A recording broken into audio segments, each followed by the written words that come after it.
Derek George. Thank you, Mr. Mayor. Members of council, my name is Derek George. The reason I wanted to talk, I was in the overflow room and I was listening to all the dissertations, and it started to annoy me because the strategy that I think should be developed is not a strategy of what needs to be done, but what must be done. I'm homeless. I just went to see a place yesterday. It's run down, the floor is broken, there's no cupboard space, they're gonna put in a fridge and a stove, and they wanna rent it for the first. And I know they can't, because it's not going to be ready. But it's my best opportunity to get a place to live. So do I take it at $700 a month for a bachelor? That is half the size of the bachelor I had when I lived in a co-op in Parkdale for $625 with enough space to have a bedroom, a living room, a kitchen. You know what I mean? Do I pay it and then have to move within 2 or 3 months and lose my last month's rent because the landlord doesn't have a lease and he's not going to give me my money back? Poverty doesn't start with losing your job.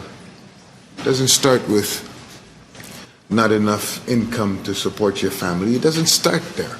I heard someone say it's intergenerational. It doesn't have anything to do with what generation you're in. Poverty is about a segment of society that cannot afford anything. Can't afford a place to live, can't afford food, can't afford to travel, and they're stuck. And the only way they will get unstuck is for those in power, those who have the control of power, to increase their standard of living. It's the only way you get through and rise above poverty. Poverty isn't supposed to exist. I'll tell you why. Society is why. Social order is why poverty shouldn't exist. Yes, we can get sick, but when we get sick, someone should be there to help us get better. And if there's no one there to help us get better, we're simply going to stay sick and die. And that's what's happening on the streets of Toronto every day. I just found out from someone giving a dissertation that one of my friends that I've known for over 20 years is dead. I didn't even know he was dead. And that made me leave that room and come out here to tell you councillors and you, our illustrious mayor, that poverty is rampant in this city. You can go to any street corner and see it for yourself. People sleeping on grates that haven't had a shower in years. Not days or weeks or months, in years. And the kind of illnesses that they walk around with are transferable to you. And until it becomes a pandemic or an epidemic, nobody does anything. Until it's staring you in your face, you're not going to... I would like to see poverty end in my lifetime. End, not a reduction strategy. I want to see poverty gone. Mr. George, can I just interrupt you and I'll let you conclude? I have a technical problem I have to address, which is to ask my colleagues to extend the time for a few minutes to allow you to finish, and then one more deputation, and we just have to deal with that, and then we can have a couple of minutes comments, and I see one question for you. Can I have the concurrence of my colleagues for a motion? I would move to extend to finish the deputants and any quick releases that may be. Okay, so we'll have all those in favor? Opposed? Carried. Thank you. We just had to do that, otherwise we automatically adjourn at 12:30. So if you want to just make a quick concluding comment, we thank you very much for your comments, very heartfelt, and then we have a question for you from Councillor Carroll. Thank you, Mr. Mayor. In conclusion, I would like to state that I came from a single-parent household with 2 kids. Me and my sister are 14 years apart, 13 years apart. My sister followed my mother into Bell Canada, and she still works. She's going to have a wonderful retirement package. I did not. As one of Canada's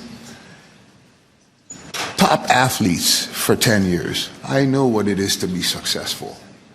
I spent most of my adult life being successful. How I ended up homeless is still a mystery to me. It is, because I didn't do anything to put myself out in the street.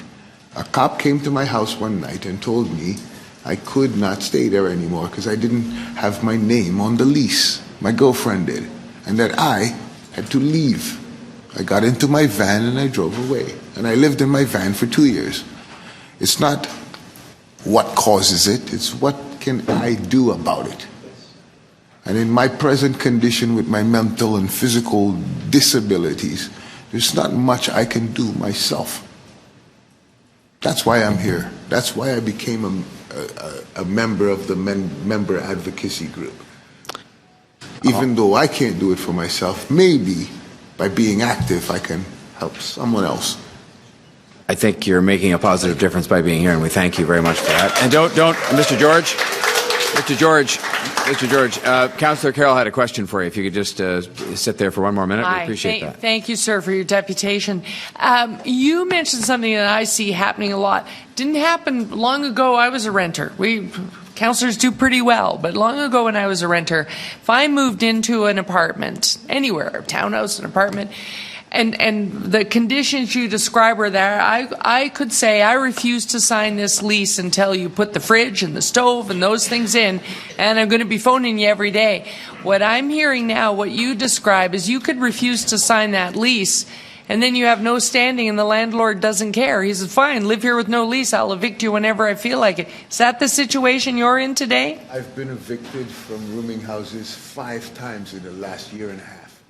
Thank you. I've lost over $3,000 in rent. So you're not only in a situation, a community of precarious employment, a lot of precarious housing as well. I've been on the TCHC list for 6 years. I have not received not one phone call saying, come and look at a place. Not one. I'm stuck in a rooming house system, which is not a system. It's just private landlords renting to at 10 they look at me and say no. So I end up in a shelter, or like the last 4 days, sleeping in the park because all the shelters are full. Thank you very much, Mr. George.